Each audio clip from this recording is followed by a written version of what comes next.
me around.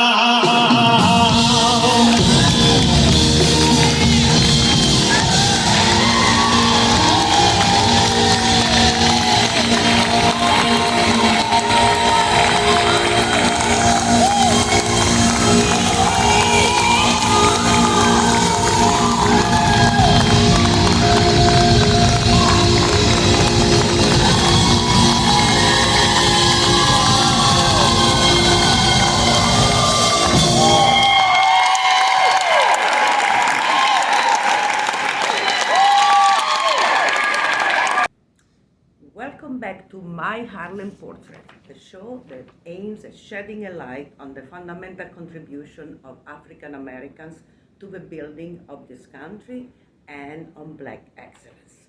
We have today here the epitome, I would say, of Black excellence. Actually, I would say the epitome of excellence in the person of Chester Gregory, who is his show has been the beginning, has been the show that started the National Film Festival 2022. And its show is called The Eve of Jackie. Yes. Tell me about yourself and this show. The Eve of Jackie is a look at Jackie Wilson, the final day of his career. How Jackie Wilson passed away as he collapsed on stage.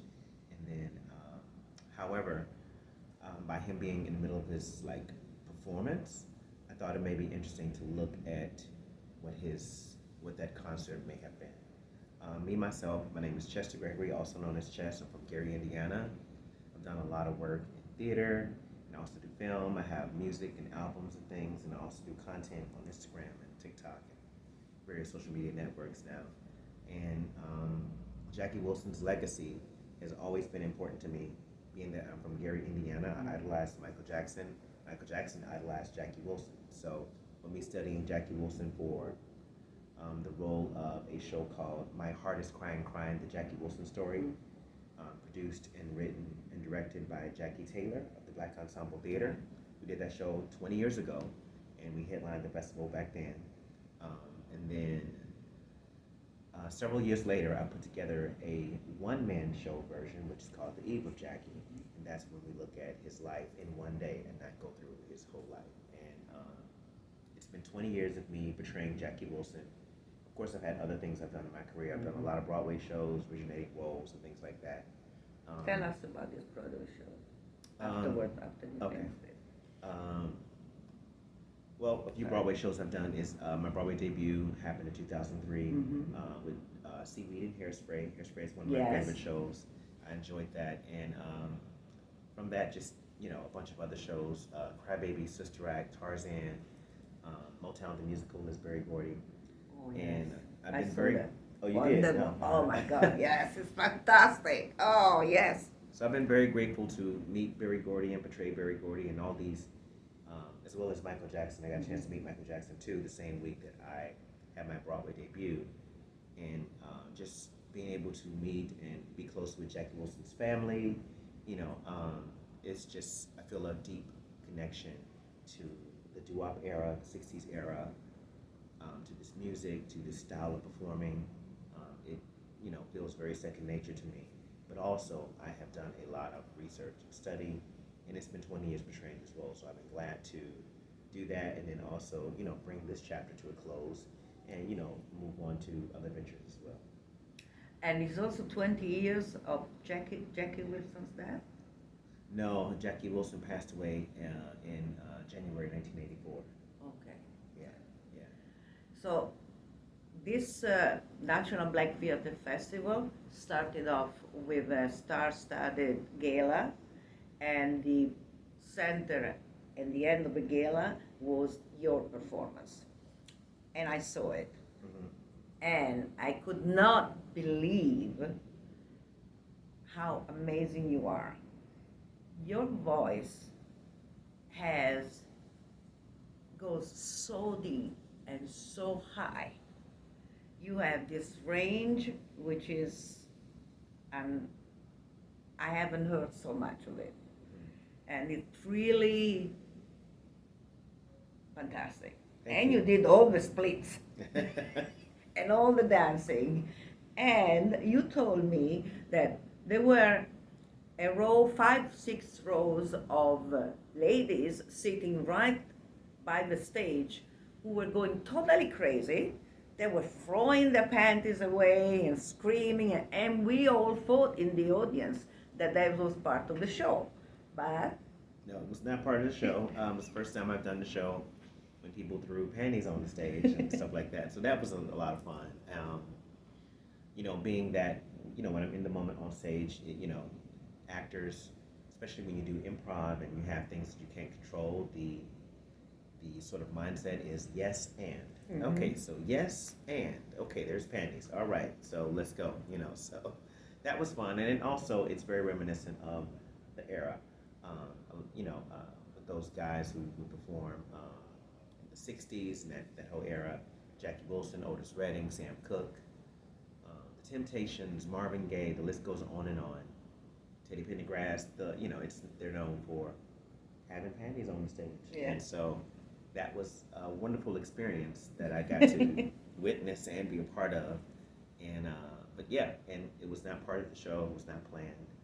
But you played with it in an incredible way. You invited the ladies on the stage, so we all thought really those people had rehearsed that. Yeah, no, it was not rehearsed at all. No.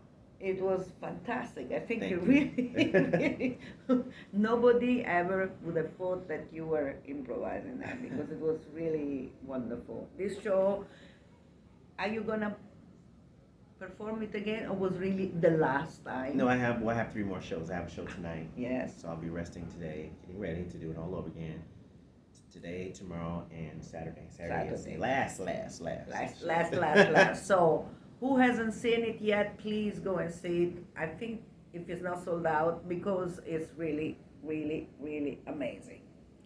So, you are not only an actor, you are a singer, you are teaching also, you're helping other actors and other people to embrace this career, and I think this is incredible. You have been awarded numerous awards, Yes. among which the NAACP Theater Award. Yes. I'm a member of NAACP, so Oh, thank you. I'm very interested that they give you that. And tell me about what are for you the main point of your career as far as either the music or the theater or the television is concerned. What was the most difficult time in your career that you talked about? A difficult time in my career was in 2019 at the last festival that we had. It was a year of transition for me. It was a year that I lost my voice.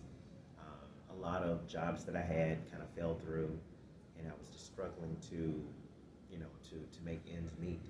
And through me surrendering and me thinking about, okay, if I'm never able to sing or speak again, what did I get from those things? What was the intention behind it? What was the fulfillment? And I connected with the fact that it was that I love to, inspire people in some kind of way, add value and or joy to their lives. And so I decided that the world may forever be different for me, and so I may have to just do it in other ways. And I didn't have to qualify for being on stage, or film, or anything like that. But I could do it in my day-to-day walk. And at the minute that I accepted my injury, the doctor said I had a polyp. At the Apollo? A polyp. Sorry. Oh, polyp. And they said that I would, possibly need surgery, and it would change my voice, all that. But, before then I was fighting like, no, I'm gonna, But the minute that I accepted that I was injured, I was able to then visualize my healing. And then from that, I was able to, a regimen was sort of revealed to me that I was able to then share and help other people, restore their voices and stuff like that. And my voice was fully restored without surgery in 4 days. So, yeah. In 4 days? 4 days, yeah. Oh my God. I didn't understand that when you told this is amazing. This is I would say it's a miracle of your Definitely faith. a miracle. Yeah, I think body, mind, and spirit are all connected in ways beyond our understanding. At the time I lost my voice, I felt that I couldn't speak. So I had a voice, but I felt like I couldn't really speak my truth, who I am, and things I have to say, or things like that, and so that time of not having the voice and listening to criticism, learning to listen without defending, but then also learning to embrace myself and speak up for myself when necessary. I promised that if my voice was restored, I prayed, I said, God, if you restore my voice, I will always use it. I will never stifle, how I feel about something. And since then, I've been very much communicative. I'm a part of an online community. A lot of people have, I have a lot of new people in the community now who follow my page and stuff like that for me speaking. Yes. They don't even know anything about me singing, acting, any of that stuff. It's just me voicing my perspective on the world, or humor, zodiacs, whatever, and so Tell me your perspective about what's going on in this country right now. I think we are witnessing a divide between those who are doing work to become better, those doing shadow work to really heal and really get to a place of elevated consciousness, and we have those who aren't.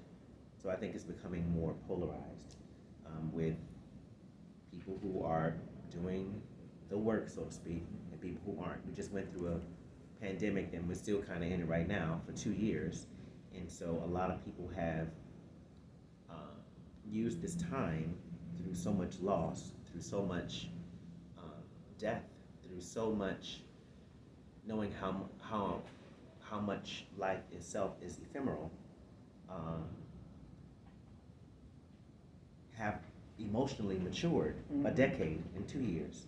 And then you have those who refuse to, and that speaks for itself too. And so I've been doing a lot of self-work. I'm in therapy. I'm a huge advocate of therapy. I'm a huge advocate of wellness.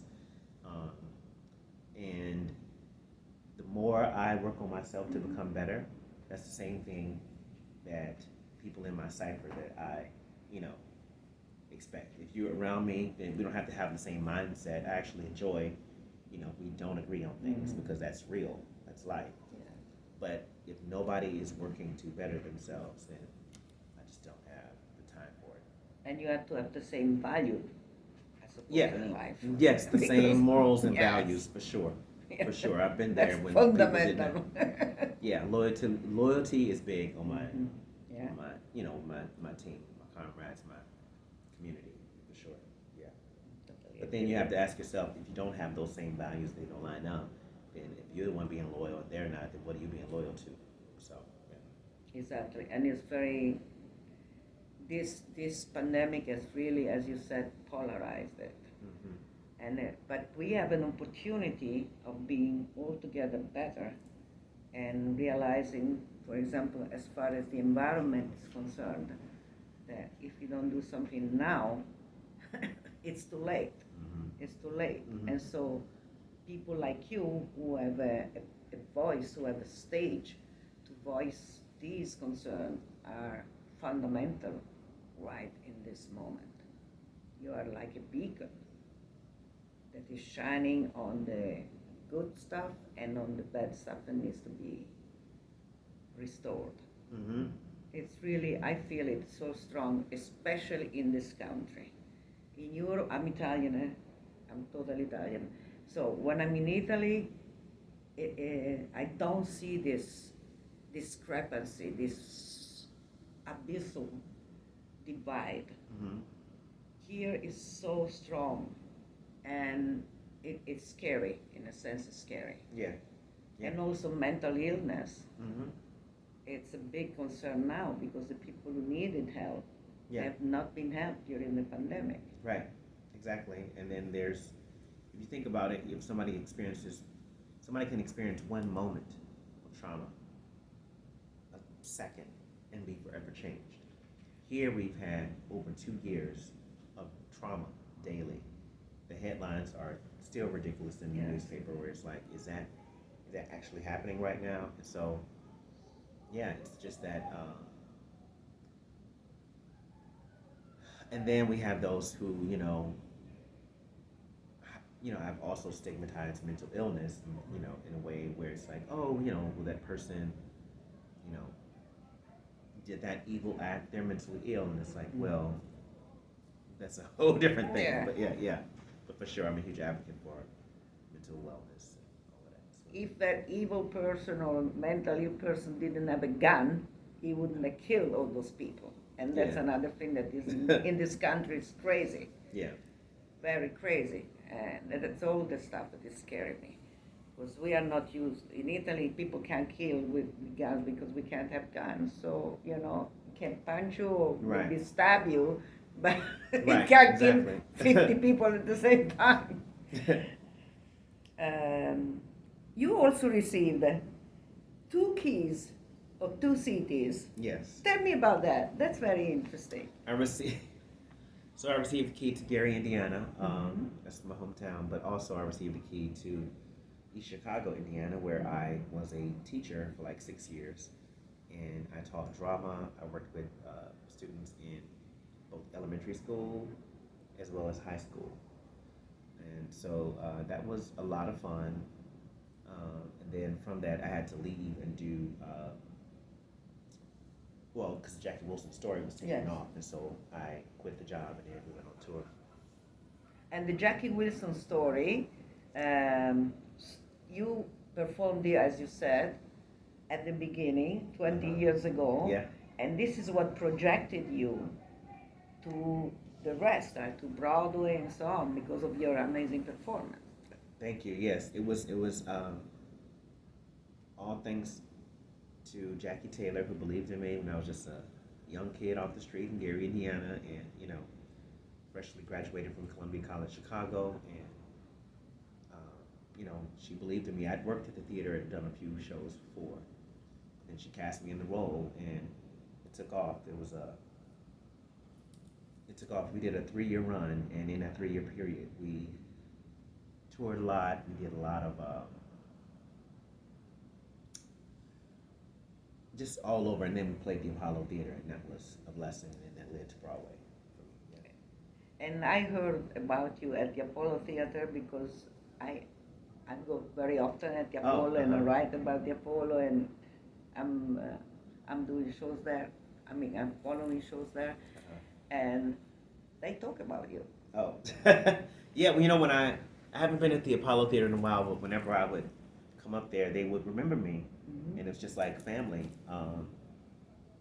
Like I want to say 7 years after I did the Jackie Wilson story, there was a show I did there called Dreamgirls. We did that at the Apollo, and they remembered me, and it was great. Yeah. So I love my Apollo family. Yeah. Tell me about Dreamgirls, because that's another incredible show. Yeah, Dreamgirls, I had never seen the show before. I'd heard the music, obviously. And so I love it. We have a lot of great people in that cast. Chas, Shepard, Adrian. Oh, Chas Shepard. Yeah. Oh, I love him. Oh, I love Chas. We texted this morning, actually. Oh, really? Yeah. Adrian Warren, who was Tina in Oh, yes. She won yes. Tony Award for Tina. Right, yeah. I saw her. Amazing, too. Saisha Mercado, Moya, Angela, just a bunch of people. Douglas Lyons. The show, we were promised it was going to go to Broadway, so we were just ready to go. And the show never made it to Broadway, but a lot of us were still close. And so we sort of formed a family bond that lasts to this day. Yes. Yeah. And why do you think it didn't go to Broadway? Because it was fantastic. It was an amazing show. Politics. I don't know, any number of reasons. Yeah, they never really gave us a real reason why. Yeah. You never know. Yeah.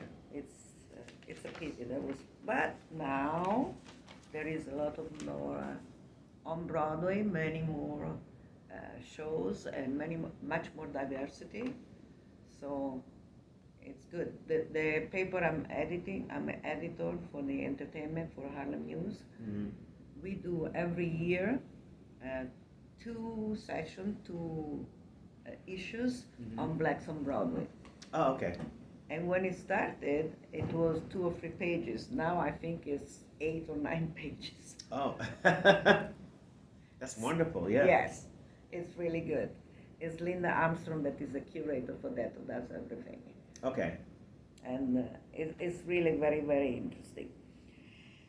You also, as part of the television and film, you work in various roles in the revival, which is produced by Harry Lennox, Yes. whom I interviewed a couple of days ago because he's also here at the National Black Theatre Festival. So tell me a little bit about the revival. Revival is a sort of modern day look at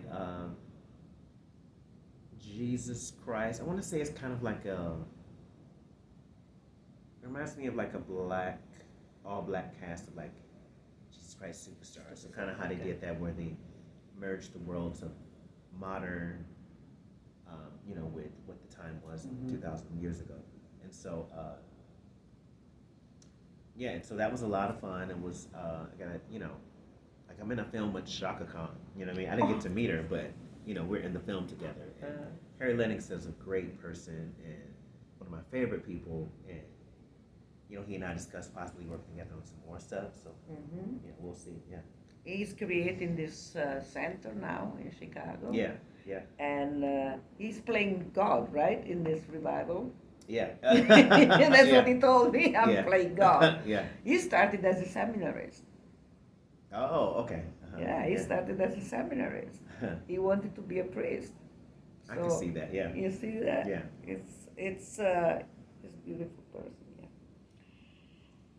All right, now, today and your immediate and longer term future, what do you see? What are you producing or doing? I want to create work that lives beyond me. I want to create work that provides income for people other than myself. I want to leave a mark as being someone who was kind, good person, and someone who really strive to better themselves each and every day, each and every year. And yeah, so with that, with the close of the Jackie Wilson stuff, I look forward to doing more television film projects. I have an album coming out in September called Retrograde, and it's under my artist name, Chess. And I also love teaching, and so I look forward to teaching some more and working with, emerging artists. I don't want to say aspiring artists, because they're already artists.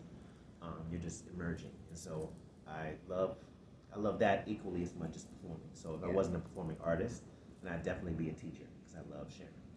And then also I enjoy, the content that I've been creating, and it seems to be resonating with people. And so, yeah. So you could put those things together, and you really are giving back to your people. You're creating new generation, or you're helping new generations to fulfill their dreams. Yeah. And that's what you promised when you lost your voice. Yeah. And Will Smith has a quote. I know he's under some heat right now, but he has a quote that I really aim to live by. And he says, if you aren't making somebody else's life better, then you're wasting your time. And so I believe that wholeheartedly, that I want to help make other people's lives better as I work to better myself. They also talk about this in the book Big Magic, where they say, don't try to heal me with your art. It's heal yourself. And then as you work on your art, healing yourself through your art, it'll resonate with who it's supposed to. Wonderful. From there. That is my goal. Yeah, like Will Smith's quote says, if you aren't making someone else's life better, then you're wasting your time. And so, authentic, with the intention of making other people's lives better as I better myself.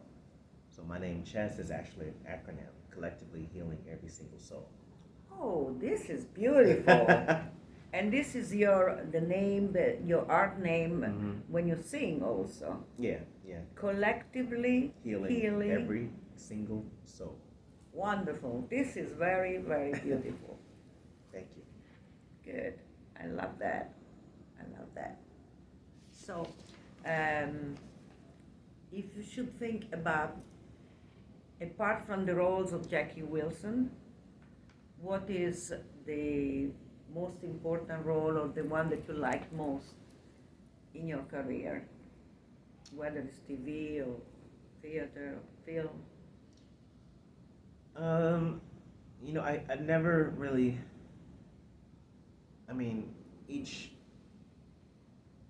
there's beauty in each moment. Mm-hmm. But I will say one of my favorite shows that I've done is Hairspray. Mm-hmm. And obviously also the Jackie Wilson story, portraying Jackie Wilson because of the joy that it brings and the challenge that it brings me to Yes. I have to train and all that stuff to get ready to do that. And then it's made me close to Jackie Wilson's family. And then I would say, however, though, I've kind of shied away from musicals, but one thing that may bring me back to musicals is if I have a chance to play The Wiz in The Wiz. I would love that. Oh, yes. So that would be fun, yeah. I have my friend, George Faison. Mm-hmm. He is the choreographer for the original Wiz. Yeah, yep, he is, yep. And he won a Tony for that, and that was unheard of in those times. Was the first black person who won a Tony for choreography on Broadway. Yeah. So that's Yeah, I know George Faison too. Yeah. He's such a wonderful person. Yeah. One last thing I wanted to ask you: if you should give a suggestion to people, to the new generation that want to start acting or singing or teaching, what would you tell them? What would be your suggestion, your advice? To do or not to do?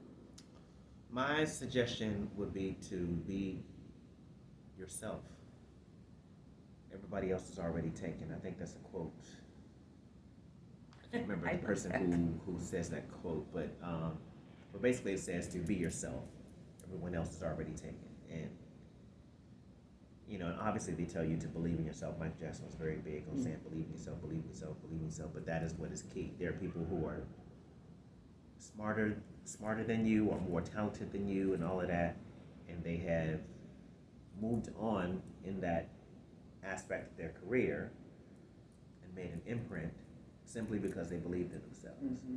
So there's people who are incredibly smart, incredibly talented, sitting at home wishing that they could do the things that they do, but not doing it because they're sitting there doubting themselves. I have been a person who has struggled with self-doubt. I have been a person who has, in spite of having a career that some people only dream about, being in Broadway and multiple Broadway shows, television, film, winning numerous awards, but then not feeling like I'm adding any value to the world as myself.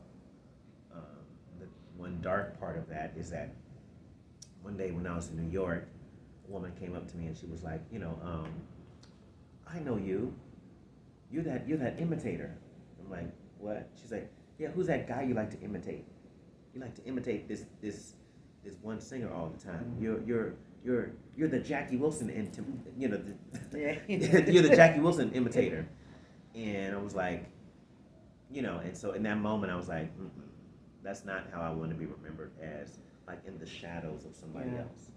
I want to be, remembered as me. And if that's 10 people, if it's 10 million people, whoever it is, I want to, make my own imprint. And so that's why it's been time to, close this chapter as well. But anyway, I said all that to say, be yourself. Look at your phone and see what people call you and ask you. That's a service that you already provide. Think about what people say to you, what people tease you for.